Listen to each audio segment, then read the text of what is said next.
Welcome to the Darkstream, VoxDay, voxday.net, and apparently I'm covered with fuzz. So, and unauthorized.tv. Next time I need to take a look at what I'm putting on before I turn the camera on, huh? Anyhow, thanks for tuning in. It's been a busy weekend.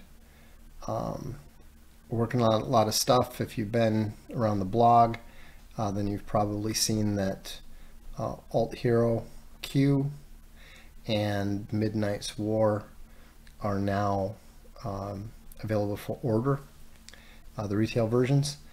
The backers versions are going to be ordered for the warehouse tomorrow.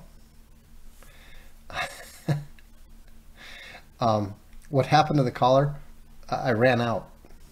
I ran out of banded collar shirts. Apparently I need more. So, you look familiar, aren't that you?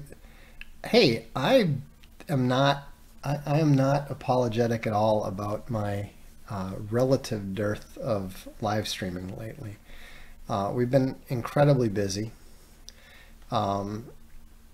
We're making great progress both on unauthorized, which hopefully will be exhibited here within the next week.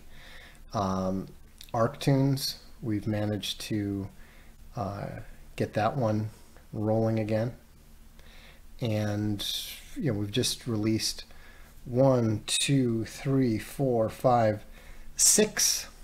omnibuses.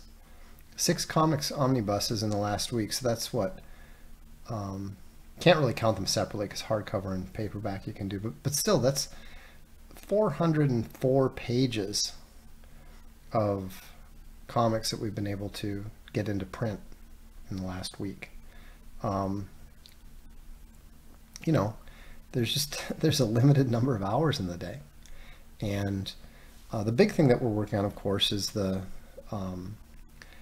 bindery, and I actually just got the keys today to the annex, so we need this annex so that we can put the machines in there while we wait for our landlord to expand the size of the door so that we can get the bigger machines in our main building.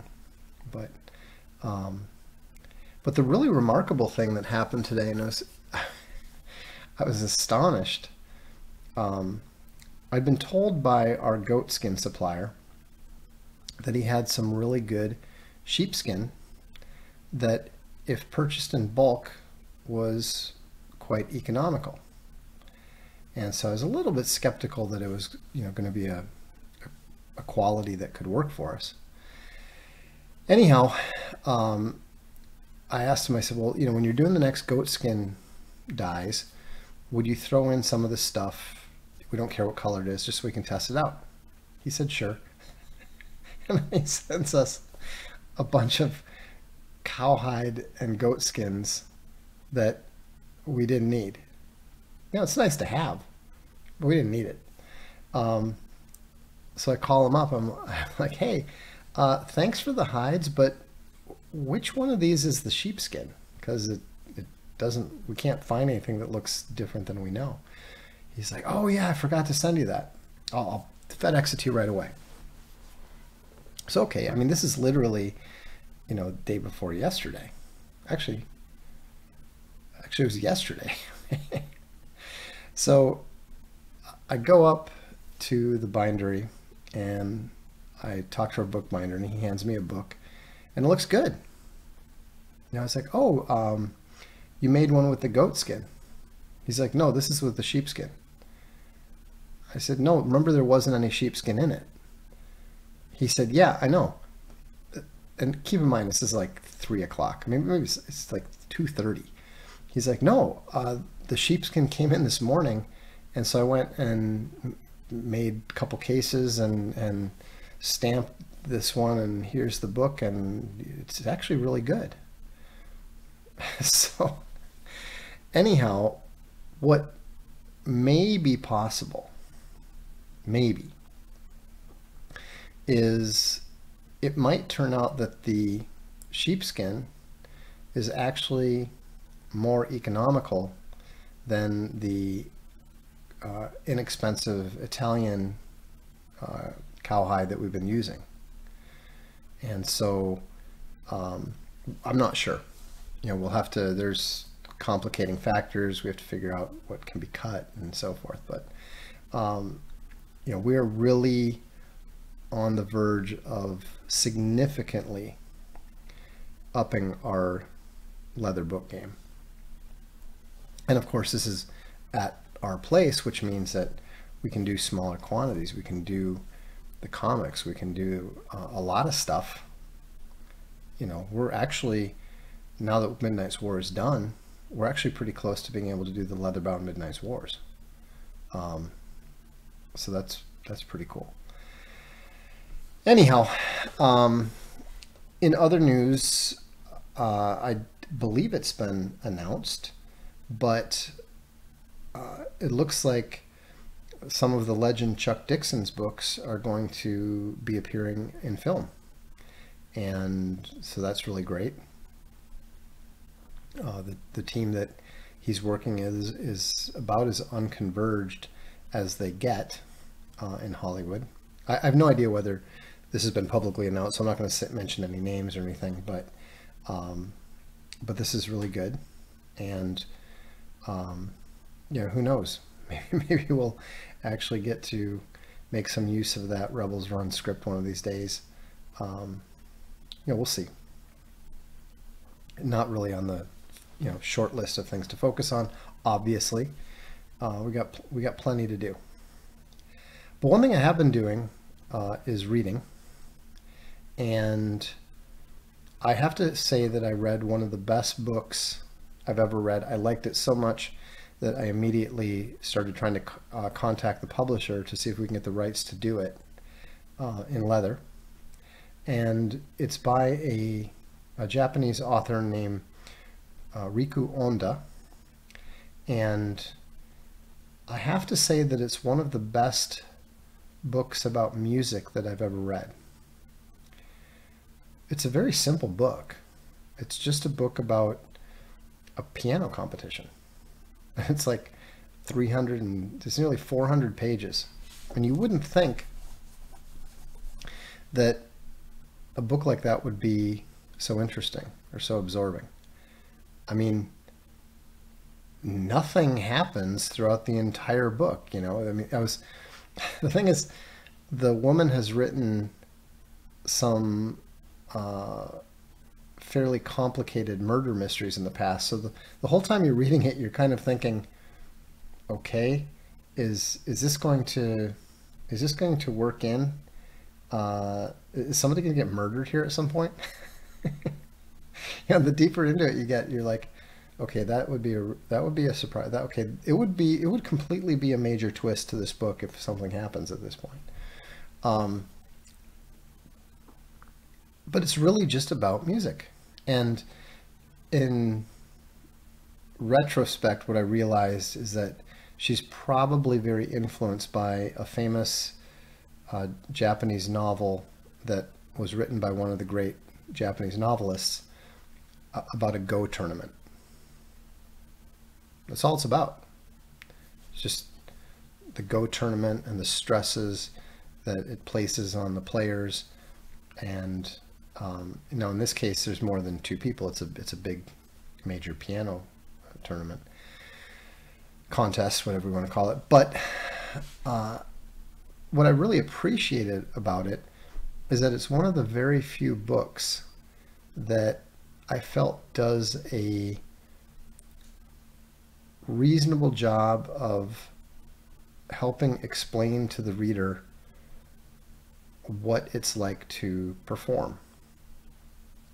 I mean, I'm not a good musician, but I'm enough of a musician that I know what it's like to create music, and I know what it's like to play on stage and have an audience reacting to what you're playing.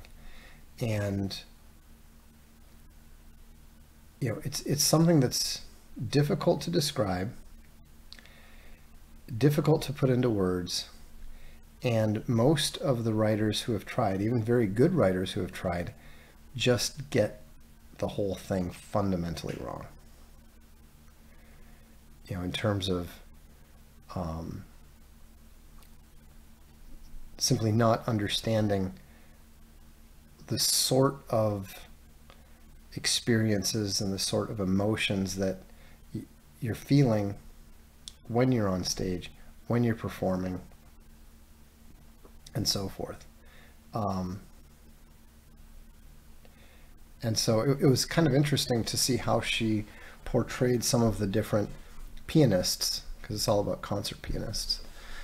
And I really, really want to see if I can talk my friend who's an excellent concert pianist. I want to see if I can talk him into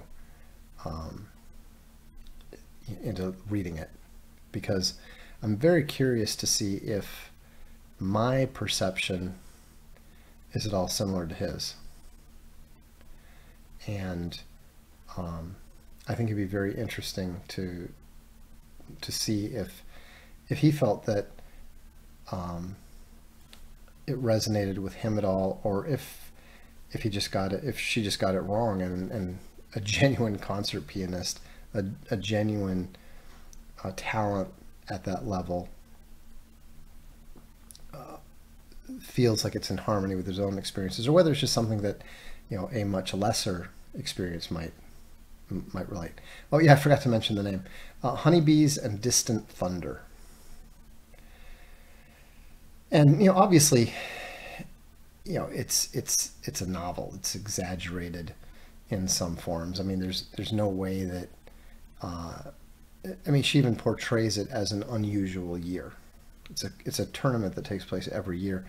It's an unusual year in that there are some unusually formidable talents that are making their debuts at the same time, which normally isn't the case. But it was interesting too, because one of the things that Onda does quite effectively in all of her books, all three of them that I've read, is that she utilizes different perspectives.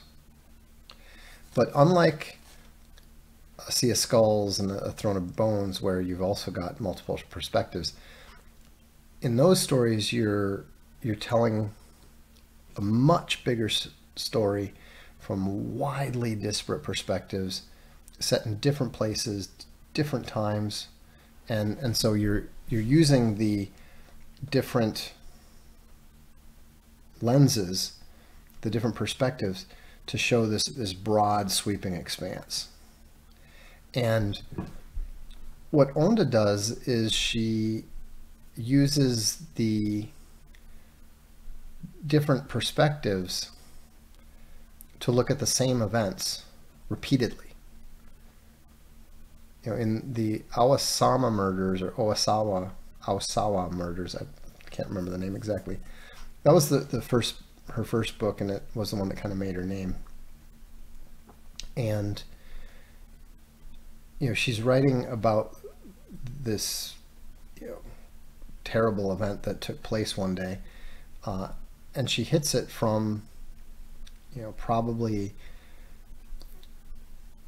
12 to 15 different perspectives. And so you're seeing the same thing over and over again. And sometimes you're seeing the same thing from the same perspective, but they now have a context that they learned something that put something that they then remembered or realized what the significance of what they had previously observed was. And what I found interesting is that that's almost what she was doing in that book presaged the musical theme because it was almost a literary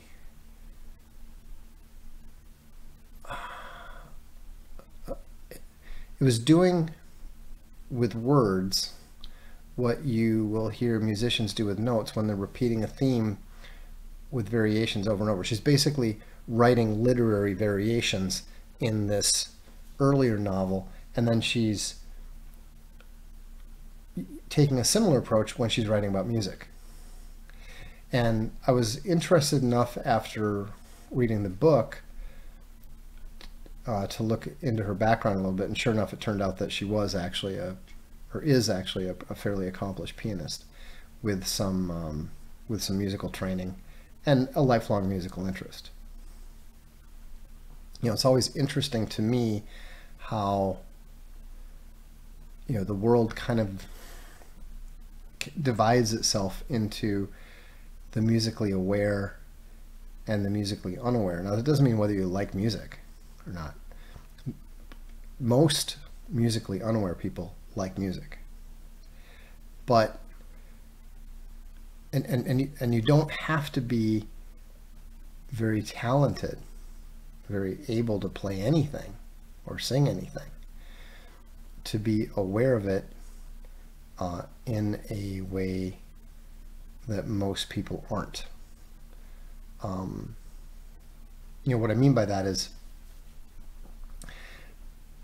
an editor can read something and know that it's wrong, know that it doesn't work. Not that it's wrong, but that it doesn't work. You know, even though I'm really, I can barely play the piano, I can barely play the bass. You know, I used to play the trombone okay as a kid, which means I can barely play the trombone probably. But, you know, I still have the ability to put things together from a production standpoint sufficiently that I can, to some extent, understand what's happening when, you know, when the composers are putting things together. Like I said, a few streams ago, I mentioned that I had complimented my pianist composer friend on how I felt his music had developed and improved. And his response was both amusing and surprising, and a little flattering, to be honest, because he was really unusually appreciative. Like he was like, "Thank you," and I could tell he was really pleased. And it's not like it was the first time I'd ever complimented him. I mean, you know, I was blown away the very first time I ever heard him play, and I always enjoy listening to him play, and I always enjoy his new stuff. But he said, "Thank you. You're the first one who's noticed that." Because what he was doing was not as you know, technically exciting. It wasn't as, you know, what he's a bit of a rock star. And so, you know, he wasn't playing behind his head anymore and, you know, doing these, you know, rapid, you know, movements and all the, you know, fireworks and pyrotechnics. But the music that he was writing struck a deeper chord. And, you know, it was just deeper and better and you know, in my opinion, you know, a significant development as an artist, as a musician. And you know, that's why some people sometimes think you're crazy when I said something about how Disturbed was vastly better than the Beatles. And there's a discussion on the blog. This is like 15 years ago or something like that. And I was just pointing out that it wasn't just about the fact that you've got a higher level of technical musicianship, and you've got better technology now. There's a lot of things you can do. I mean, now with the AI, sky's the limit, even for people who are not very talented. And of course, young musicians, young girl drummers are doing things that only the very best drummers could ever do before. The musicianship, the technical musicianship, is off the charts now. But I'm not referring to that because, because you don't know. Maybe George Harrison would be just as good as whoever the Disturbed guitarist is. But it's not that. It's about, it's about the, if you compare, for example, and this is at the time, this is before I think Sound of Silence came out. I think after Sound of Silence came out, a lot of people that didn't realize how good Disturbed were began to appreciate them more. But when you listen to something like Overburdened, and then you compare it to something like Voices or Down with the Sickness, you can see that there is this depth of artistry there, depth of meaning, even delving into philosophy and so forth, that simply can't, the Beatles never even attempted to go there. And it's not about what you like necessarily. It's about understanding what the musician is trying to do and how well he's able to accomplish that. And if it doesn't make any sense, that's fine. This sort of thing doesn't make much sense to most people, and you can tell that when you read a very good author. When you read very good authors trying to write about a guy who's a rock star. Anne Rice writing about Lestat was just absurd. The worst thing is when you see an author who clearly has never been involved in music in any way, shape, or form, and when you see them write out something that's supposed to be a song. And usually they can manage to make it rhyme. Sometimes they can even keep the different lines to a reasonable number of syllables, right? But they never ever get the flow right. Never. You can tell reading it, just reading the words, you can tell that these words would never be set to music. That they can't be reasonably sung. And I always thought it was kind of funny that these authors, would go to all this trouble to look stuff up. They'd go to all this trouble to, make sure that they get the facts right about a bar in Budapest, or when a temple was burned down in medieval Japan. And yet, they don't bother to, run their little fake songs by a lyricist or even a singer who would just look at that and go, yeah, no, that just doesn't work. It's kind of funny. I touch on this a little bit in a book I've been working on. I've been working on. I have no idea when I'll finish it. It's just a personal project. But it's my attempt at doing an I novel, which is a Japanese form of literature. I'm actually reading a book that's literally called I novel. And what's interesting about it is that she wrote it in both English and Japanese. And of course, for those of us who are not fluent in reading Japanese, the English version actually tells you by using bold text what in the Japanese is in English. So it's interesting to see which words she chose.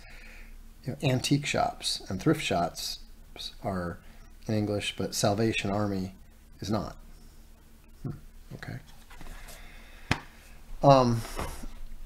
Anyhow, the one of the things that I was touching on was lyrics and writing lyrics. And it's kind of funny because,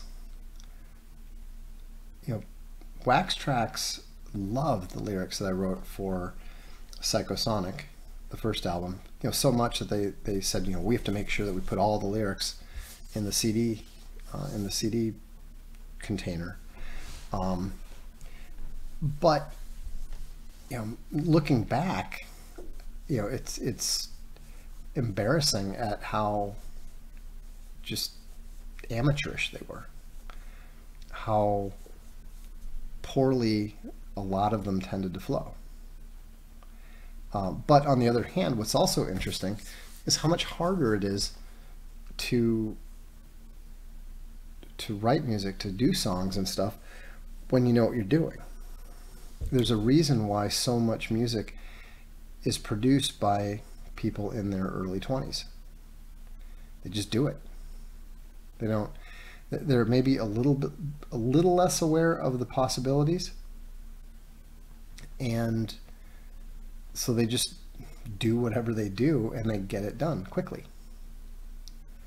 You know, and it's also interesting to me that the better musicians that I knew were the ones that could never record anything. They could never write anything.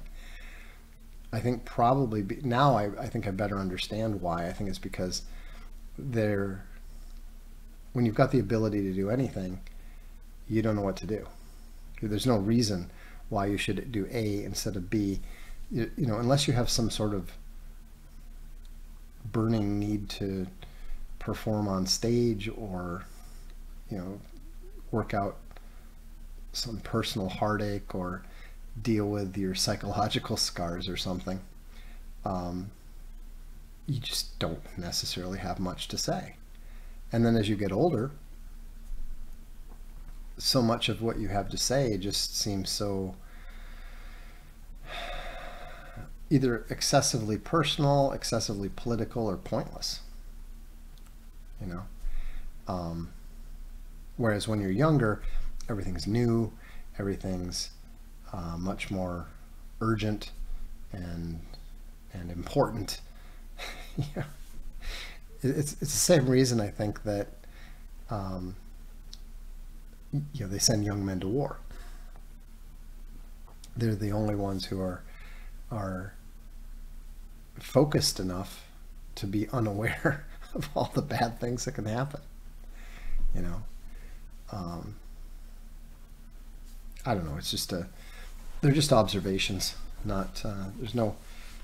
I don't think there's any particularly deeper truths or meaning there, but I do find it interesting how, you know, so many groups, and it doesn't matter whether you're talking about, you know, very petty minor groups like Psychosonic, big world touring hit bands like Duran Duran or the Rolling Stones, or you know, even U2 appears to have finally slowed down. You know, U2, Space Bunny and I were talking about this the other night. We were wondering, like, who remained mainstream valid for a longer period of time creatively. And I was arguing on behalf of U2. She was arguing on behalf of Rolling Stones. The funny thing is, it's actually, you know, if you look it up, it's actually pretty close. If you know, just looking at when they first began doing chart relevant music, and then stopped doing chart relevant new music. was actually a pretty similar period of time. And both of those bands are very unusual in that I think U2 did more, more albums over that 25 years or whatever it was. But it's very uncommon for a band to really remain relevant for more than 5 years, which you never think when you're a young musician signing your first record contract, and it's like it's a seven record deal if they want, I mean, I always thought it was unfortunate that Psychosonic only ever did 2 albums. I mean, they did do a third one that the record company didn't accept because they didn't think they were going to make enough money on it. Be interesting. I strongly suspect that that Dan probably turned a lot of that stuff into his subsequent solo career. And his stuff is pretty good, by the way.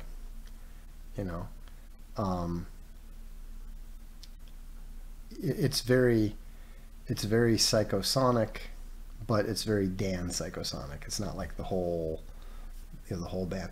What I thought was really funny, because Dan was not a lyricist or anything, so I thought it was funny that when he did do instrumentals, he often used words from either our songs or sometimes even the lyrics that I'd written for songs that we'd never recorded or never published. So for example, the name of the theme song for the TV show La Femme Nikita, or La Femme Nikita, was Loaded Gun, which I know came right out of Techno Jihad. So it's always interesting to see what the influences are. I tend to enjoy when I'm reading a book or when I'm listening to music when you can find out what the theme is. I was always curious as to why Cornelius named what was my favorite song on his Transformer album, Paco, and then a year later I discovered that it was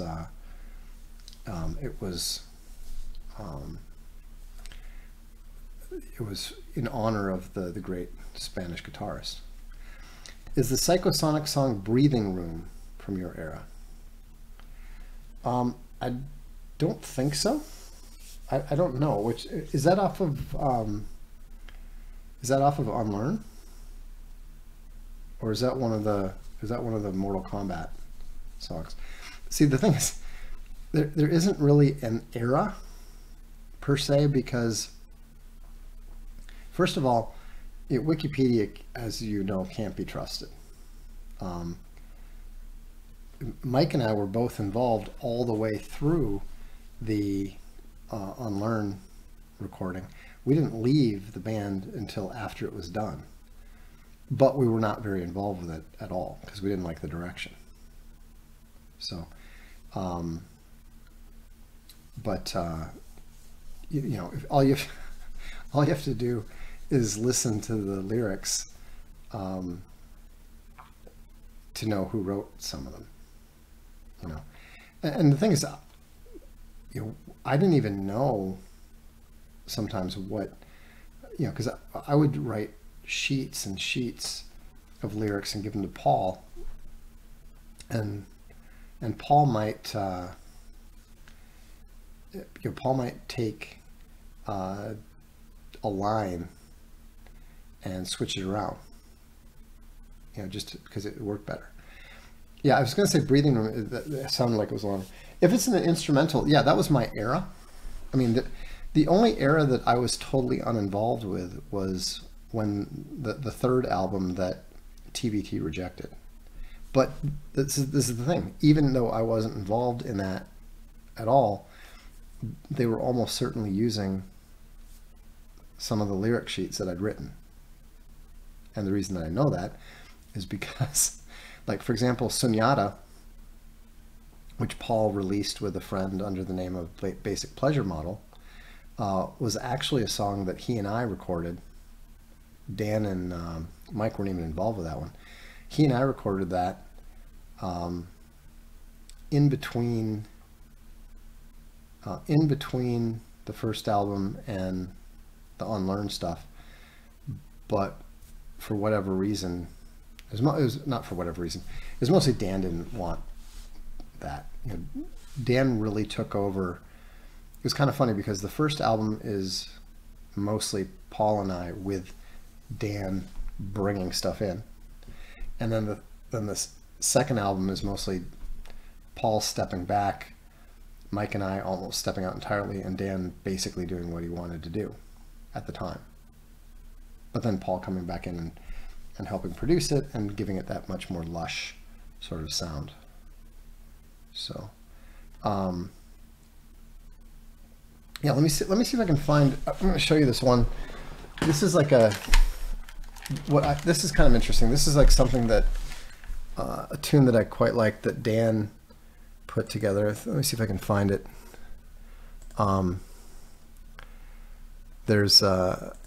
It's actually like a vocal from a different song, but he put different music behind it, if I recall correctly. But it's just that, I mean, I started laughing when I heard it because it just sounded like the most Dan song ever. Here we go. Let me turn this on first. Okay, now I know where to find it, so I can turn this on.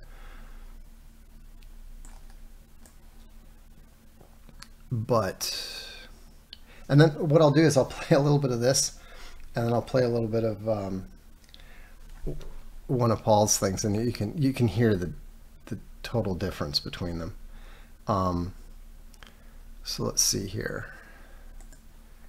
Right.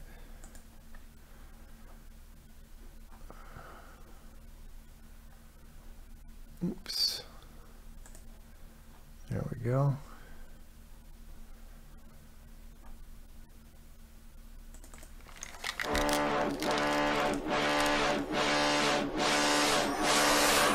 Inhale, exhale.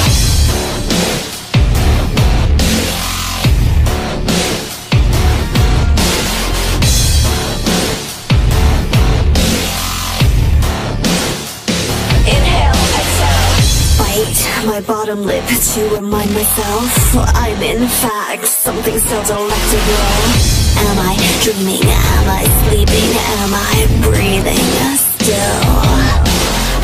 And if I slipped into a nightmare that is tangible, who would wake me up to tell me none of this is real? Are we dreaming? Are we sleeping? Are we breathing still?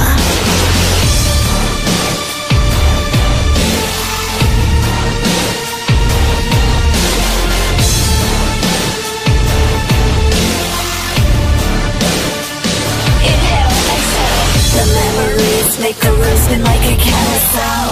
Don't stop because it tortures me so beautiful. Are we dreaming? Are we sleeping? Are we breathing still? Inhale, exhale. Violate yourself and take it all away. Inhale, exhale. Take it all, this isn't happening. Inhale, exhale. Violate yourself and take it all away. Inhale, exhale. Take it all, this isn't happening.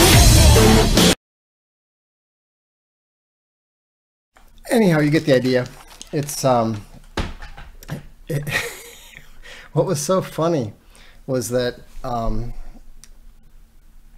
know, when I heard that, I mean, I knew immediately who it was. You know, I mean, like, no debate, no doubt. You know, it actually reminded me a bit of a song that we did for the first album called Chiba City Blues. And we used to call it the Poomp or the Poomph song because that just huge fat sort of bass keyboard sound. He used a sound. It was one of the songs that he had written most of the music for, and it used that really heavy bass and that just big, huge snare. And so, I mean, it didn't. It had a very different vibe than that song, but it had similar elements, and that's why it was just so easy to recognize. Virgil said, "Who's this?" That's Daniel Lenz. He's recorded a bunch of stuff for TV. He's done some stuff for different movies. I think he had a song that was in the Cars movie. I always thought that he was he did metal but with keyboards, you know. And it was kind of funny because we never got along, but we never not got along. And so it was just one of those things where, you know, if we had managed to work together more effectively rather than both being kind of rivals for pulling Paul one way or the other, the band would have been much more successful. The band would have stuck around longer, most likely. You know, we still might do some stuff together. We'll see. I don't know, but I know Paul wants to. And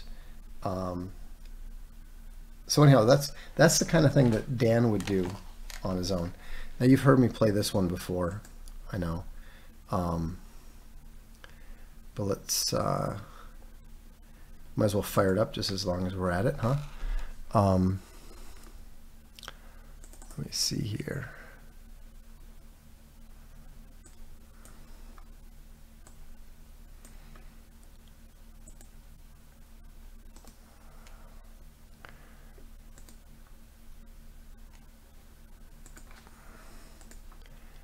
Here we go. Let's fire this one up. She said we were forever together, but we were ships in the night, like fireflies in summer.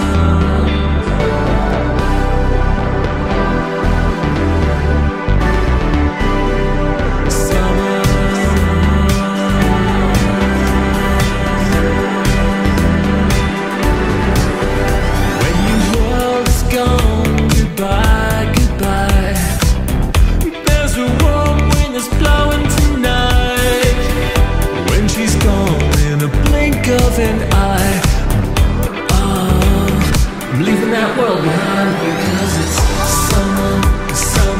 summertime. I don't care tonight. Summertime. You're right this time. Summertime. I don't care.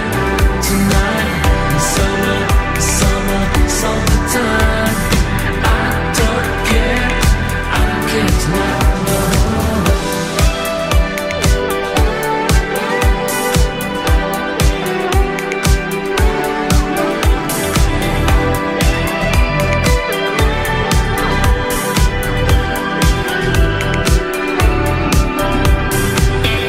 When your world has gone goodbye, there's a warm night wind.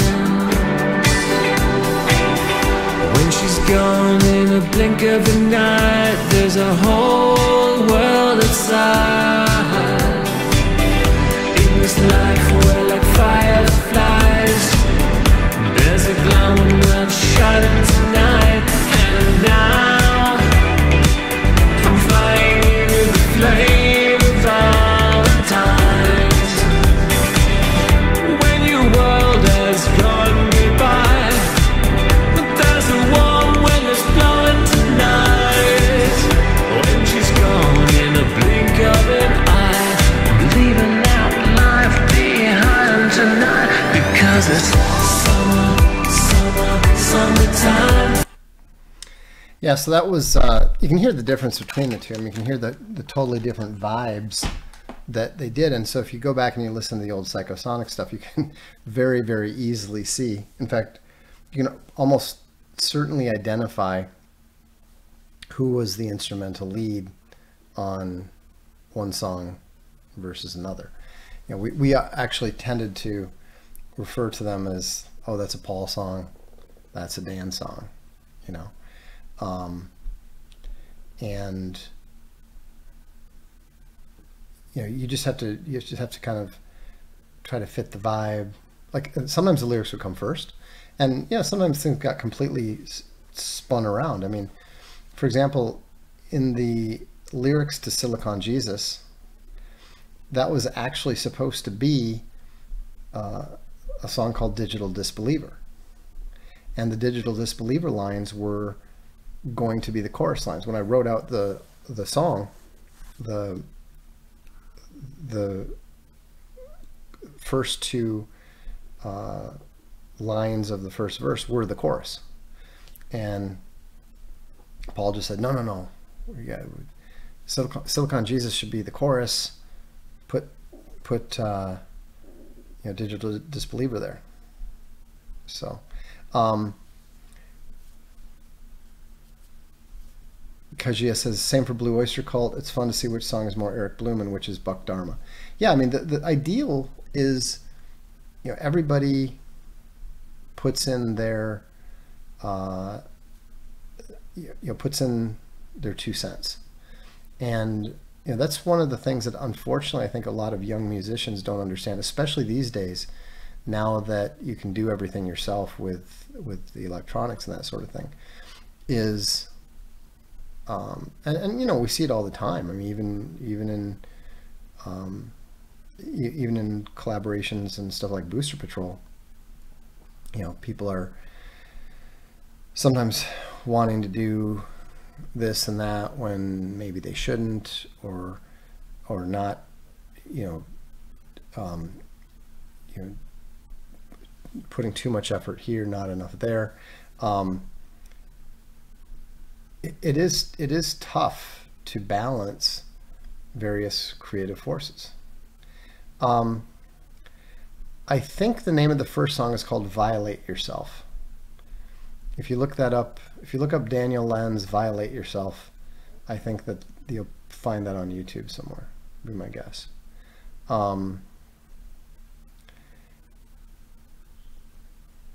And so, yeah, Jimmy Page and Robert Plant, sure, but that's the trick, you know. That's the difficult thing. And of course, the other problem is that typically the stronger musical talents don't have sufficient respect for the influence that the lesser talents have on them. Now, that's not true, just to be clear. That's not me being bitter in any way. I mean, one of the things that I always really valued about my relationship with Paul is that, you know, he always made it clear what, you know, how my participation in our collaboration was important to him. And, you know, I don't have, you know, as much musical talent in my entire body as he does in like the fingernail of his pinky, you know.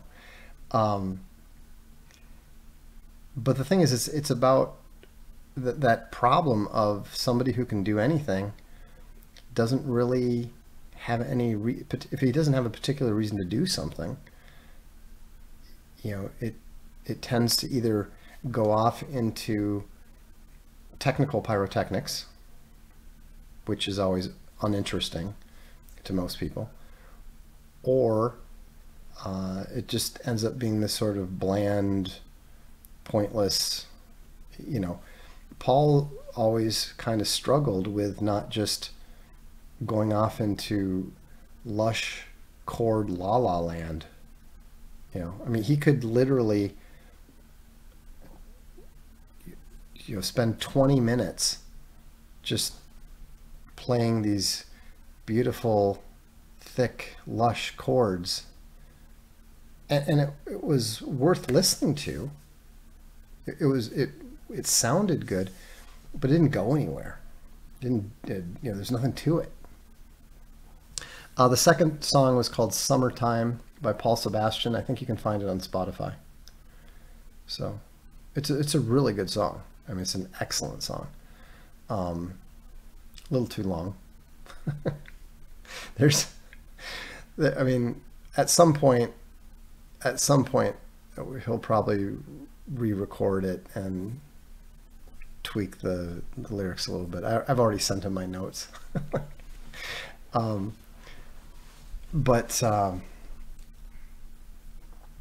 It's just the thing is, it's very challenging because there's so much ego involved, or there can be so much ego involved. People always, if the guitarist mixes it, the guitars are going to be too loud.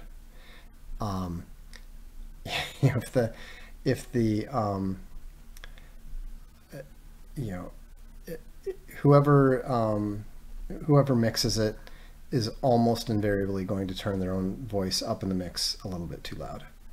One of the guys from my original band, No Voice, it's always funny listening to this stuff now because he's got a good voice, but when he's singing backup, his part is always too loud.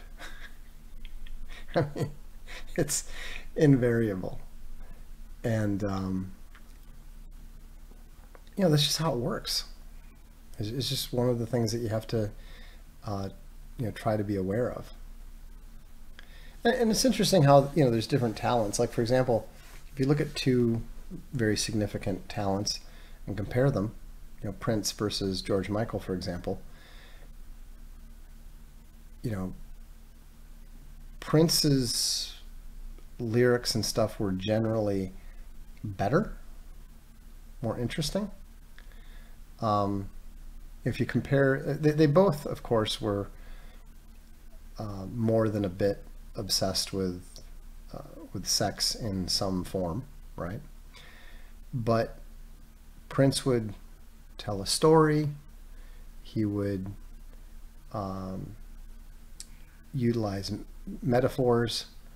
It was interesting hearing him talk about how prosaic some of the events behind When Doves Cry were. I mean, basically, he hooked up with a girl and got in a fight with his dad and had called his dad from a payphone or something. It was very prosaic. But the way that he portrays it, the way he describes it, it suddenly becomes poetic.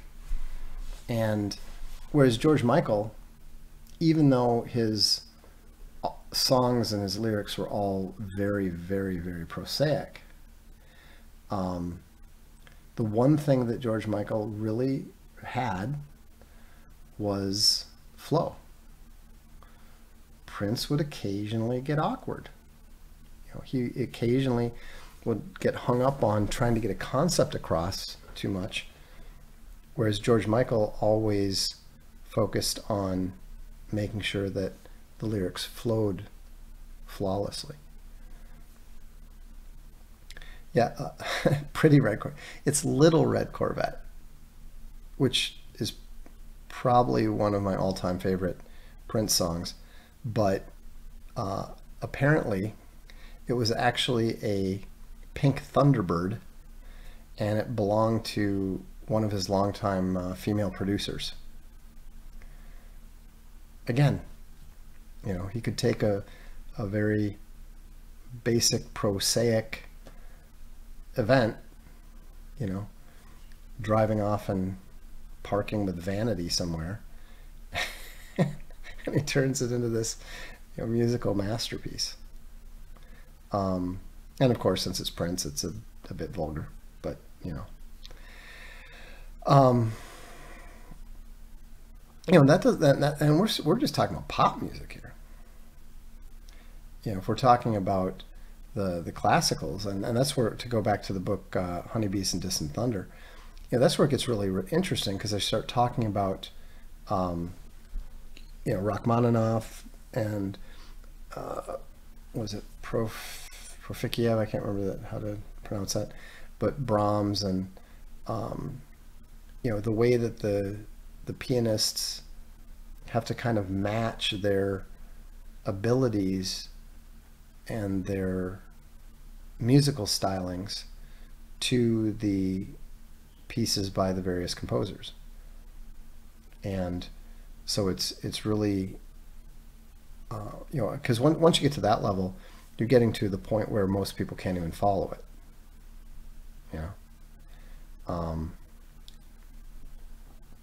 Where it doesn't necessarily make sense, and that's where you begin to realize that where the composers like Bach and Mozart just entirely separate themselves from their lessers, as it were. Big Bear is into opera. I actually listen to a surprising amount of opera. I like to have something going in the background when I'm writing, when I'm working, and I just have this large database of all sorts of things, and just sometimes I'll pick a composer and just have it go randomly from that. Sometimes I'm in the mood to listen to something specific, but it's Bach and Mozart were homeschooled. They were, but they were not musical geniuses because they were homeschooled. What homeschooling did was it prevented schooling from getting in the way. But you don't have that level of literal genius, from any sort of training or upbringing. I mean, that level of genius is just a gift from God.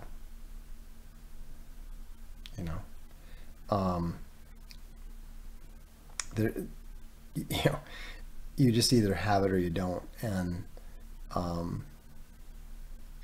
they make a lot of the envy of the Salieris and so forth.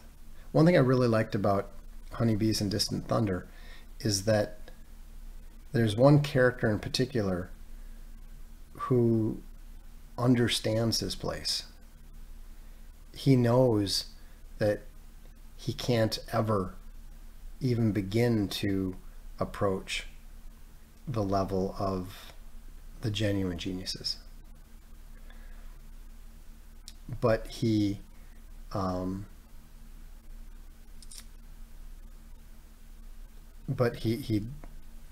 he understands, I can't do that.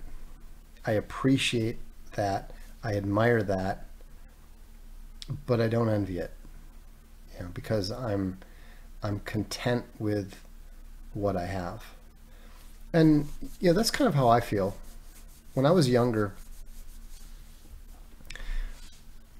I never aspired to, the level of a Tolkien.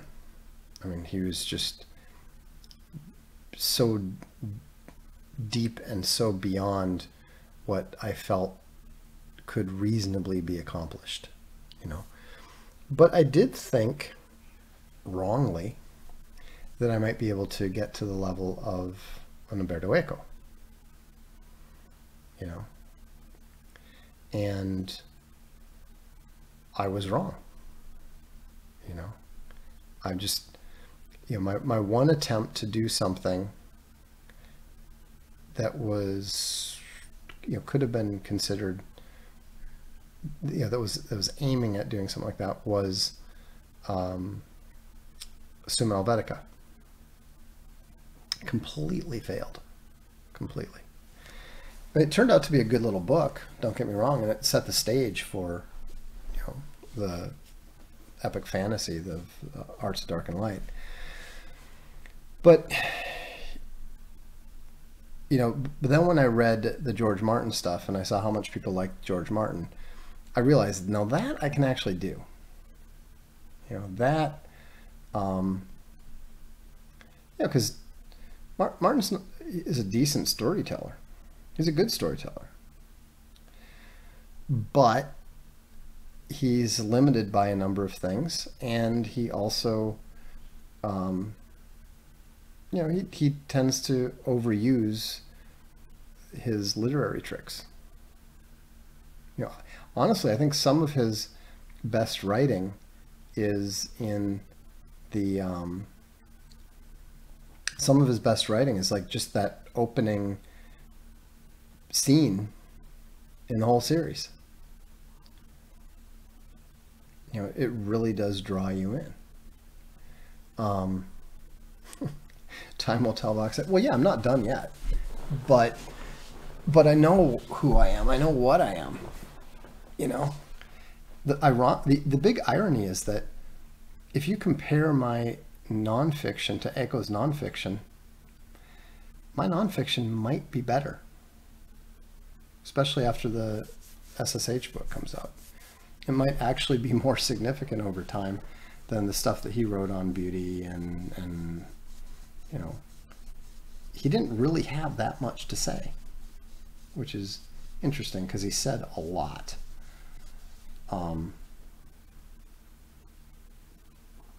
You know, he had a lot of interesting observations, but anyone who's sufficiently intelligent is going to have some interesting observations over time if they write enough. You know, his newspaper columns, my blog, whatever. You know, it's all ephemeral anyhow. That's one reason why I kind of get less and less interested in blog-related stuff.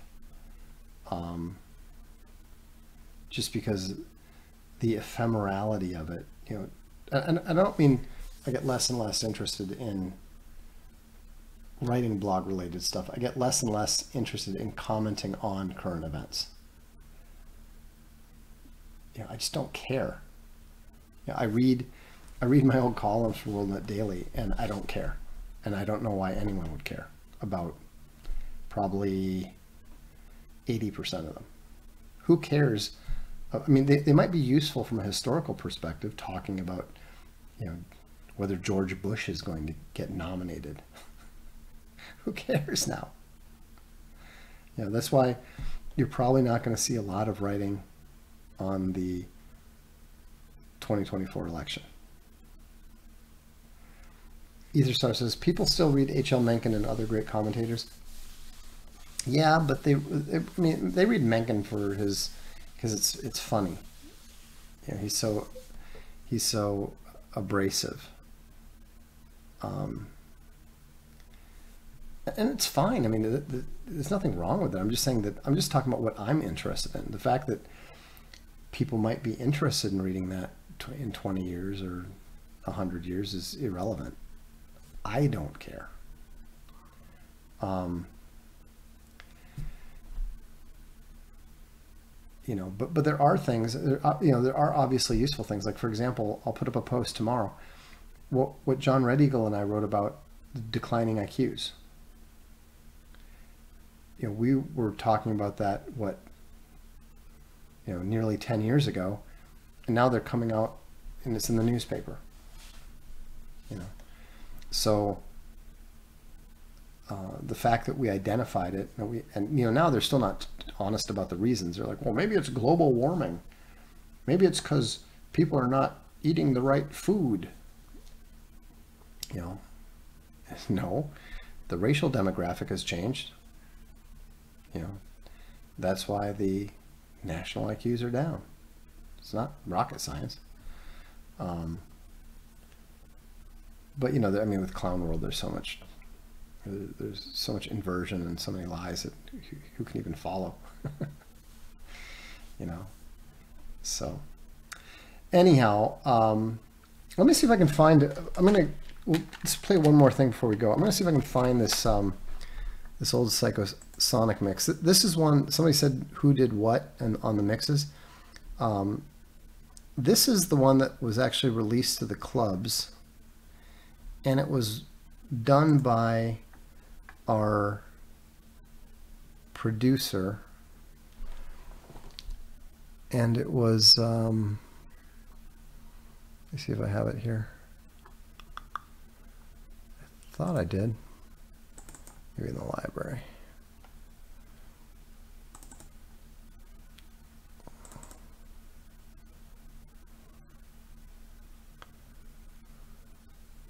Yeah, I think this was the Duality mix. This one was by Dave.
I'll give